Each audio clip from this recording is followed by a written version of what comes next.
President Trump continues to smash primary turnout records like never before, all the while Bernie Sanders' socialist revolution implodes. We're going to take a look at the results from yesterday's primaries and what they mean for the November election. Let's just say I think you're going to absolutely love it. Greetings, everyone. A super happy Wednesday to each and every one of you, unless, of course, you're a Bernie Sanders fan, then, well, hey, my condolences. But if this is your first time here, we post 2 videos a day analyzing current events in light of super awesome conservative trends so you can live in the present in light of even better things to come. So if you haven't already done so, you know what to do, right? Make sure to smack that bell and subscribe button.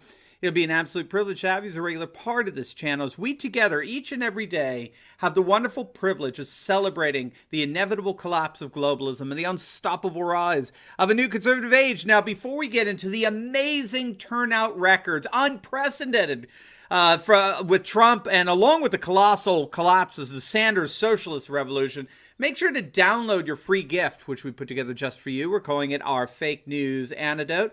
It's a compilation of over 20 news sites that I go to each and every day, and you can download it completely free at the link down below in the pinned comment section. I think you're going to love it. We've already had somewhat around 10,000 downloads, so it's been absolutely awesome. Finally, let's give a huge shout out to the sponsor of this video, and that's our good friends over at Noble Gold. You know them well, and obviously we're living in very volatile times right now with the whole coronavirus situation, and that volatility is clearly affecting the stock market. So really the question is, where will you be with your finances when this is all over? Will you be better off than you are today, or will you be worse? Now, the specialists over at Noble Gold want to protect your assets with a safety net made up of the trustworthiness and reliability of precious metals like gold and silver. Gold and silver are low-risk assets, and the best part is you can cash out whenever the dangers pass. So talk to one of the specialists over at Noble Gold today and see how they can help protect you and your family for what's coming. So click on the link below and get your free gold guide, or you can even give them a call at 877-646-5347. You could check them out just by clicking on that link below. That's noblegoldinvestments.com. All right, so let's dive into things here. The latest round of primaries are over and the results are in. I think Tucker Carlson said it best. Bernie Sanders has turned out to be, without a doubt, the lamest revolutionary ever. Bernie Sanders is a textbook definition of what it means to be an abject political loser. I've frankly never seen, well, Michael Bloomberg, mini Mike notwithstanding, I've never seen a campaign so thoroughly crash and burn like Sanders. And to make matters even worse, his campaign crashed and burned intentionally. It was shot out of the sky deliberately, not by a competing campaign or candidate. It was shot out deliberately by the Democrat National Committee itself. The very organization that Sanders sought to overtake turned on him and single-handedly destroyed his campaign. As it turns out, there wasn't that much to destroy, as much as the Young Turks and Ocasio-Cortez and Ilhan Omar thought differently. This really wasn't much of a socialist Marxist revolution. Sanders clearly could evoke some mass enthusiasm in terms of, generating the numbers for his rallies, no question, especially when you compare that rally attendance to, say, the 15 or 16 tepid supporters that show up for a Joe Biden rally. I mean, can we even really call them rallies if you think about it, if it involves Biden? Are those really rallies? They look more like board meetings, right? Just as long as you spell board B-O-R-E-D. Not bad, huh? Biden's board meetings. I think we just coined a new term. Biden's B-O-R-E-D meetings. But Sanders certainly could, by contrast, generate some enthusiasm, excitement, no question, in a rally kind of way. But those rallies obviously didn't translate into votes. When the DNC made their decision to sabotage his campaign and literally hand Joe Biden the nomination, so much for democracy, right? There simply weren't enough Bernie supporters to fight back effectively. So if you go to Twitter, they're certainly having their temper tantrum. I think there's a hashtag #WriteBernieIn. They're promising retribution for stealing the nomination away from Bernie and all that. But, when in the end, there's really nothing that they can do about it. There's just not enough of them to have any major impact here. Here's where we stand in terms of delegates. Biden now has 823 delegates. Sanders has 663. The golden number is just shy of 2,000, so we're halfway there. But there's just simply no question. Bernie Sanders' campaign is looking more and more like the heart disease that plagued him physically just a few months back. I mean, if you just look at him personally, I mean, if you look at Bernie, just his physical appearance of late, I mean, he's more slumped over than ever before. He sounds tired when he talks. It really comes across like not even he believes he's going to win the nomination at this point. So all his stump speeches just come across as contrived and forced. And to think, there were those who actually believed that Sanders really was a genuine, legitimate threat to Trump's reelection. Now, we, of course, never thought this on this channel, but there were voices even on the right who said, you better be careful with Sanders. He could take away all the blue-collar votes from Trump in places like Michigan.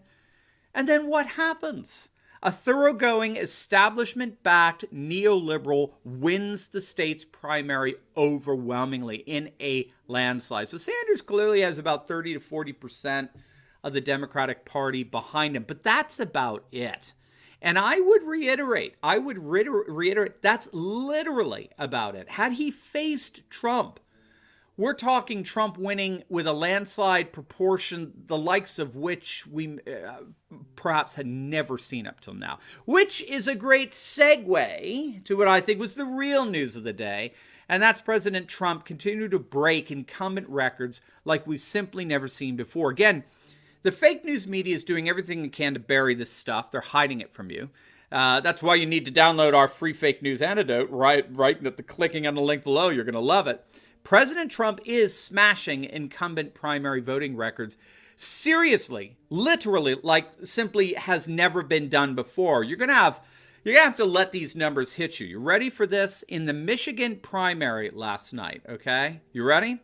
More than 637,000 voters came out and voted for President Trump in Michigan. Now, keep in mind, Trump already has the nomination. These are voters who did not have to come out, stand in line, and vote for him. But that didn't stop nearly 640,000 Michigan voters from coming out and voting for their president. Now, just to put all this in perspective, all right? You want to take a guess how many came out and voted for the last incumbent president running for re-election? That was President Obama back in 2012. Okay, any guesses? Back in 2012, Obama got 174,000 votes by comparison. Trump got over 3 times the votes in Michigan that Obama got back in 2012, the last time an incumbent ran for re-election. And keep in mind, Obama went on to win Michigan by nearly 10 points in 2012. So let's go over to Washington State, who also had their primary yesterday. In Washington State, Trump got over 520,000 votes, and those numbers have yet to be fully counted. At the time of this video, only about 60% of the votes have been counted, and already Trump is standing at 520,000.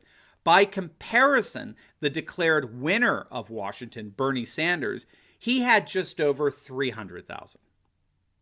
Now, again, you just have to let that hit you. Eric Trump over on Fox and Friends this morning, he pointed out that when all the vote was in with Hillary Clinton, she barely got 420,000 votes total in 2016 primary. Trump got more votes in the primary than Hillary got in the Washington primary. And again, Hillary Clinton went on to win Washington State quite easily in 2016. This has been the pattern of these primaries. The pattern that we've seen throughout this entire primary process is that President Trump is utterly smashing incumbent voting records. In New Hampshire, Trump won the state with nearly 130,000 votes, just shy of 130,000.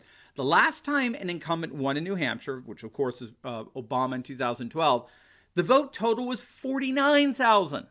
Again, we're seeing nearly 3 times the vote total for Trump. Prior to that, the record, as I understand, the record was held by Bill Clinton back in 1996. he got nearly 77,000 votes. So the highest number of primary votes in New Hampshire for incumbent seeking re-election prior to Trump was around 77,000 votes. Trump blew past that like it was nothing. He got 130,000 votes, over 50,000 more votes than the previous record set by Bill Clinton. And again, just to put all that in perspective, that 50,000 difference, 50,000 vote share difference between Trump and Bill Clinton was actually higher than the total votes that Obama got back in 2012. But this has been the pattern that we've been seeing throughout this primary process. Everywhere Trump's name is on the ballot, he's absolutely smashing turnout records like never before. So what sense should we make of all of this? Well, I hate to rain on Democrats' parade here, but we've talked about this before. This is going to be an important guide for us going into November. But there's an extremely important election prediction model that sees these primaries and caucuses as precursors for the general election. And this is the model used by the Stony Brook University professor Helmut Norpoth, and it's known as the primary model. Now, according to Norpoth's model, the popular vote winner in the primary always goes on to win the general election. And what's so interesting is that Norpoth bases such an observation by studying elections going all the way back to 1912, which was the first time when candidates had to win a number of primaries. And in each case, the candidate that was stronger in the primary went on to win the general election. And so as a result, Norpoth did indeed predict rightly that Trump would win in the 2016 election, as did we. And that's because he recognized that while Hillary barely managed to squeak by the primary challenge from Bernie Sanders, Trump soundly defeated 15 or 16 of the Republicans' finest, earning more votes than any Republican candidate in history. Now, Norpoth has just run his numbers. And as of now, according to his highly successful election forecast model, Trump has a 91% chance of beating Joe Biden. Now, again, just to keep this all in perspective, back in 2016, Trump had an 87% chance of beating Hillary Clinton, according to this forecast model. He now has a 91% chance of beating Biden. So it really does look like 2020 is shaping up to be a most amazing and indeed exciting election year, no question. Now, before you go, speaking of bumbling Biden, you will definitely want to check out the video I just put up on the latest Biden meltdown, where he actually challenges a voter to a fight. It's absolutely unbelievable. It's going to make your day. So make sure to click on the link, and I'll see you over there. God bless.